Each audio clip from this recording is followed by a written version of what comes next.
ये टीका कर्मकांडी भी लोग लगाते हैं, आध्यात्मिक लोग भी लगाते हैं और भक्तजन भी लगाते हैं। इसका रहस्य क्या है, क्यों लगाया जाता है?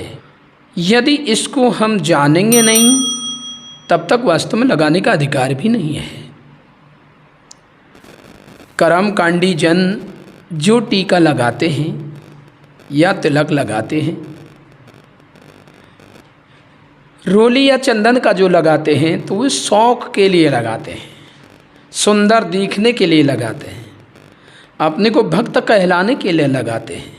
उसका कोई रहस्य नहीं है, उनको स्वरूप बनाते हैं। भाई हम कृष्ण जी के नाम पर, राम जी के नाम पर, इस पर हम लगा रहे हैं, परंतु उसको पता नहीं है क्या लगाना चाहिए, कैसे लगाना चाहिए। क्या है कर्मकांड मानी अंधकार में। वहाँ में वास्तव में ये टीका जो लगाया जाता है तो केवल मात्र ऊपरी वेशभूषा शौक के लिए लगाया जाता है। कर्मकांडी को पता ही नहीं वास्तव में कि इसको क्यों लगाते हैं, क्या कारण है इसका। इस टीका को स्त्रियां भी लगाती हैं, माता बहन भी लगाती हैं। तो माता बहन कौन सी लगाती है? जो शादीशुदा हो वे इस टीके को लगाने का हकदारनी होती है। क्यों भाई?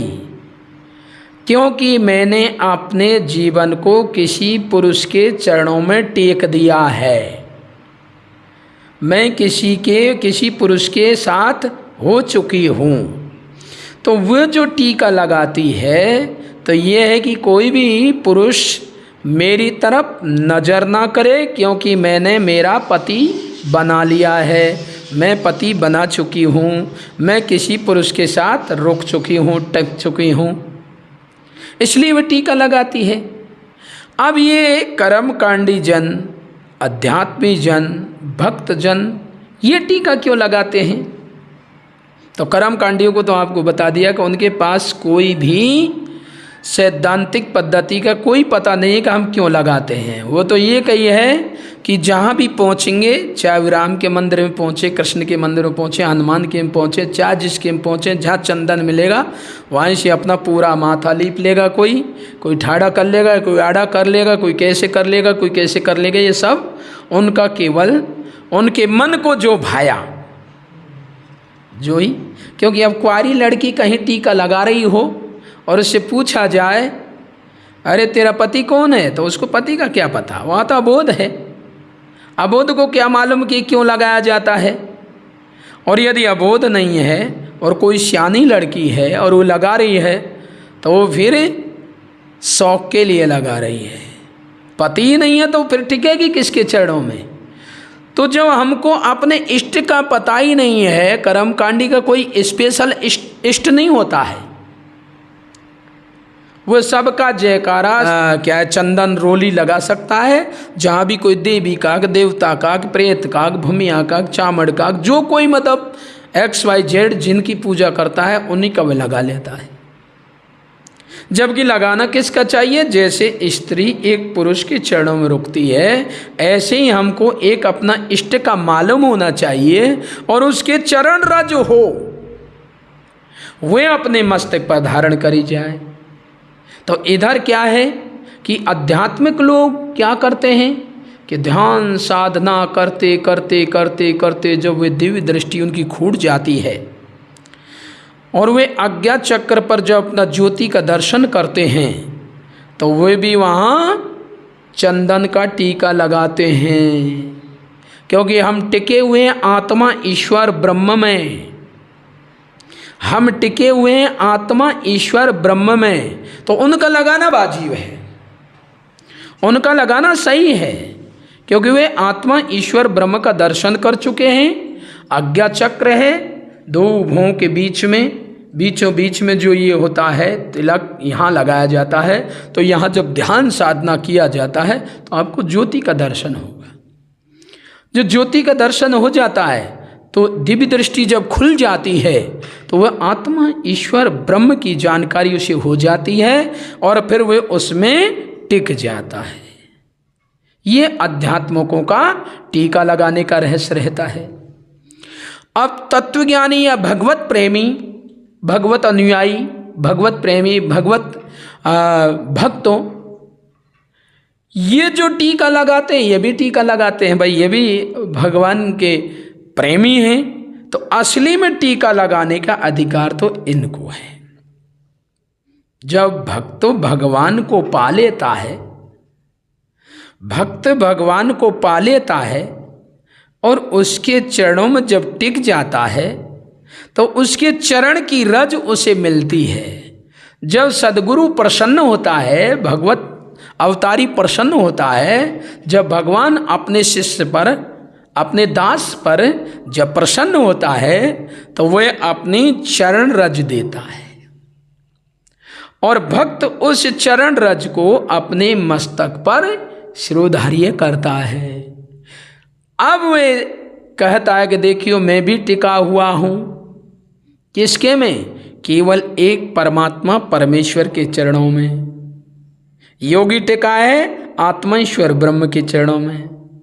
कर्मकांडी का कहीं टिकाव ही नहीं है, वो तो शौकिया तौर पर जहाँ मिल जाए जहाँ से लगा कर अपना शौक में दिख रहा है कि मैं सही लग रहा हूँ, अच्छा लग रहा हूँ, मुझे लोग पंडित कहेंगे, भगत कहेंगे, मैं बहुत अच्छा सुंदर, कभी इधर लीपेगा, कभी इधर लीपेगा, कभी यहाँ लगाएगा, कभी यहाँ, सबको लीप लेगा।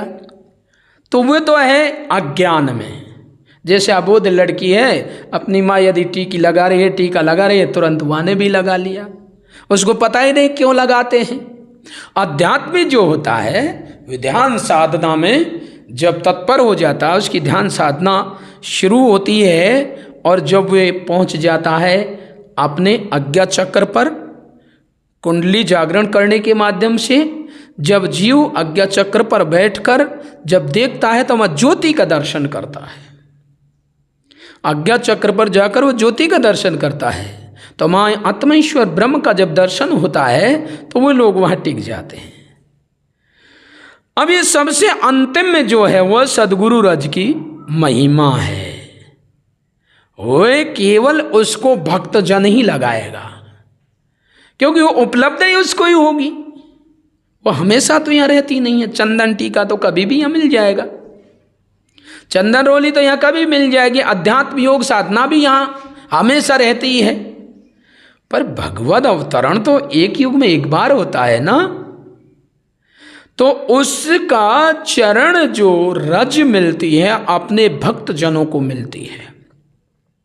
और भक्त जो अनन्य भक्त होता है, अनन्य प्रेमी होता है, जो भगवान का विशेष प्रेमी होता है, विशेष आज्ञाकारी होता है, उसको किन्हीं किन्हीं को, उन भक्त जनों में से किन्हीं किन्हीं को भगवान अपने चरण रज देता है। और उसको जब वे लगाता है तो वे सब देख लो, ब्रह्मलोक वाले भी देख लो, वह कर्मकांडी लोग जन भी देख लो, मैं टिक चुका हूँ मेरे प्राण पति के चरणों में। जैसे एक स्त्री शारीरिक पति के चरणों में अपना जीवन जीती है समर्पित होकर, ऐसे ही भक्तों अपने परम प्रभु परमेश्वर की चरण रज को लगाकर कि मैं टिक चुकी हूँ, मेरे प्राण पतियों की जीवात्मा कहती है कि मैं टिक चुकी हूँ मेरे प्राण पति के चरणों में। इसलिए असली टीका लगाने का अधिकार भक्त को होता है, और वह ऐसा टिकता है, ऐसा टिकता है कि फिर उसको बदलने की कोई ज़रूरत नहीं है, बदल सकता ही नहीं है, क्योंकि वह अमर पुरुष है। जिसका चरण रज मिला है वो चरणधारी जो है वो अमर पुरुष है। जब वह अपनी पत्नी को ले जाएगा तो कहाँ ले जाएगा? अमरलोक, अमरलोक ले जाएगा ना भाई। ब्रह्म भी तो अमर नहीं है ना, वहाँ से भी तो गिरना होगा। ये शारीरिक पति तो अमर है ही नहीं है ना, ये चाहे जहाँ छोड़ देंगे तो इनके चरण रज बीच में ही छोड़ देगी। परंतु जो सद्गुरु भगवद अवतारी का जो चरण रज मिलती है और जो भक्त जन लगाता है, और जैसे उसमें टिकने पर जो नियम कानून है, एक माता के लिए कैसा नियम कानून है, वह आजीवन उस चरण रज को लगाकर उस पति के चरणों में रहे, तब वह सती मानी जाएगी ना, श्रेष्ठ मानी जाएगी ना। अब आज इसका लगा लिया, कल उसका लगा लिया, परसों उसका लगा लिया, क्या उसे श्रेष्ठ कहेंगे? ऐसे ही यदि कोई भी व्यक्ति इस गरिमा महिमा को नहीं समझ रहा है, भाई मैं पति बनाने जा रहा हूं, मानी मेरा जीवात्मा जो है पति बना रहा है, तो या जीवात्मा का पति कौन है? तुम हो एक अगोचर सबके प्राण पति। अब जब प्राण पति मिल जाए तभी तो चरण रज मिलेगी ना, और चरण रज को धारण कर ले तब वे पति बताएगा कि मेरे अनुसार ऐसे चलना है। जब वे अपने घर ले जाएगा ना तो बीच में छोड़ देगा, चल चल तू मेरे घर के योग्य नहीं है। इसलिए उस चरण रज की लगाने के बाद में उस चरण रज के नियम मर्यादा से रहना होगा, तब उस अमर पुरुष की पत्नी बनकर, उसका सेवक बनकर, उसका दास बनकर, वही प्राणपति है हमारा, वही प्राण वल्लभ है हमारा, वही प्राणेश्वर है हमारा। जब उसके चरण रज मिल जाती है, वास्तव में उसका जो टीका जिसने कर लिया है, अब उसको टीका और किसी की करने की जरूरत नहीं पड़ेगी। नहीं तो अब इस पुरुष के चरणों का रज लगाया है, फिर कौन कौन योनियों में किसके साथ टिकना पड़ेगा। पति पति पति बनाते ही जाओ, पिता पिता पिता पिता बनाते ही जाओ। मानी जिसके चरणों में टिके ने जा का हक है कि या के चरणों में टिकना है, यदि वहाँ हम नहीं टिके तो 84 लाख में चक्कर काटते रहो, टिकते रहो, छोड़ते रहो, छोड़ते रहो, पकड़ते रहो, छोड़ते रहो, पकड़ते रहो, वे टिकाई कहाँ है। इसलिए असली में टीका तो वही लगाएगा जो सही में संपूर्ण में टिक चुका हो, परमात्मा के चरणों में टिक चुका हो, वही टीका लगाने का अधिकार है। और वे ये समझाना चाहता है जिसके चरणों में मैं टिका हूं उसी के चरणों में आप भी टिकिए, क्योंकि वो सबका प्राणपति है। कोई ऐसा धरती पर नहीं है वो जो सबका पति बन जाए, पर एक परमात्मा जो है वो सबका पति है। इसलिए वे भक्तों सबको उसी पति के चरणों में टेकना चाहता है। इसलिए उस चरण रज की महिमा शंकर जी के मुख से देखिए, ब्रह्मा जी के मुख से देखिए, नारद के मुख से देखिए। उस चरण रज की महिमा हमेशा एक महिमान्वित है, इतनी महिमा है कि उसकी महिमा को कोई गाने वाला गा ही नहीं सकता है। इसलिए ये टीका क्या है? टीका का रहस्य है टिकने से।